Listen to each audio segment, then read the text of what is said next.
serious, and because of the administration involved in making requests, we generally only use it when we're seeking documentation that's of a pretty serious nature. So I wanted to refer to 3 cases just quickly that we've been involved in.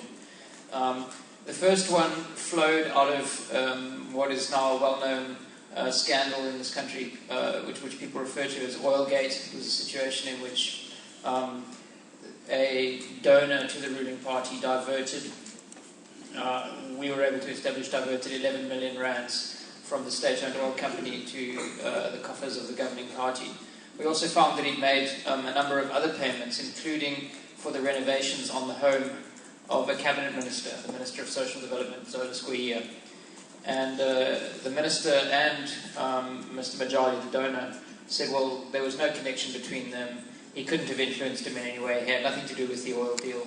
And this was an innocent loan to a friend.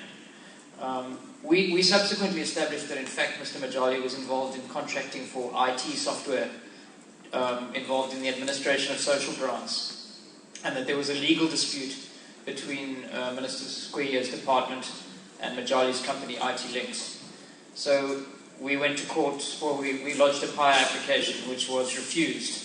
And we took a little bit too long to go to the High Court on review, because we were trying to figure out whether it was worth it. It was a complex matter, and we missed the 30-day deadline to go to court on review. To cut a long story short, it went to the Constitutional Court, and the upshot was that the Constitutional Court extended the time frame.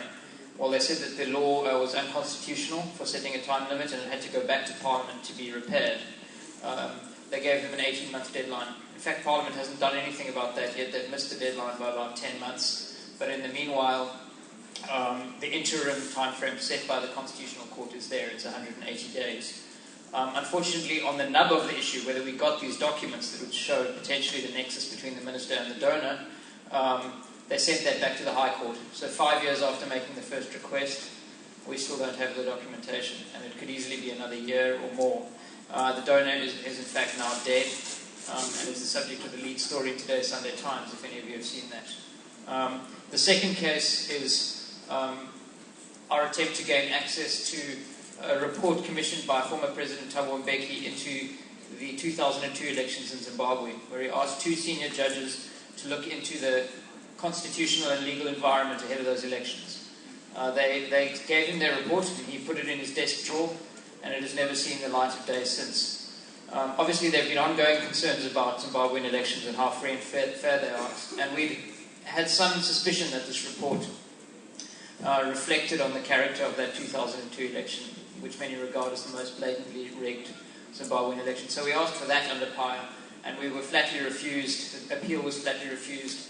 And again, to cut a long story short, we ended up in the we won in the High Court, access to it, and we ended up in the Supreme Court of Appeal, where we won again a very, very important judgment, which essentially says that if a public official wants to refuse access, they can't simply say, I've had a look at the document, and I don't think that it meets the standard. They have to give very clear evidence. And what the judges said was the Constitution of South Africa moves us from a situation where mere authority was enough to allow an official to take a decision. In the constitutional culture, they have to justify it. They have to give very good reasons. A very powerful judgment, which unfortunately the President appealed to the Constitutional Court. So now, 3 years after the request, we're in the Constitutional Court awaiting judgment there. And then very briefly, the final case, a slightly more happy story, which touches on the unusual provision in the South African law that you can use it to access information held by private bodies and individuals. We sought access to the contracting decisions of the local organising committee of the 2010 FIFA World Cup.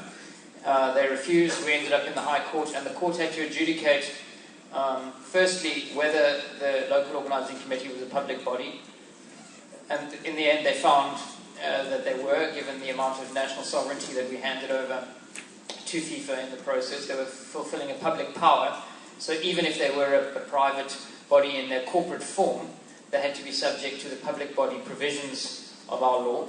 But secondly, they found that even if they weren't to be considered a public body, it's a pretty appeal-proof judgment, even if they were a private body, in order to vindicate our right of freedom of expression, in a case where a body like that would have less privacy than a little mom-and-pop corner shop, they would still have had to hand over the records, which eventually, of course, after the tournament had ended, they did, and we're now going through a large number of CDs of thousands of contracts. So those are some examples of the local law in action, but we can talk a bit more about the details in question time. And indeed, we have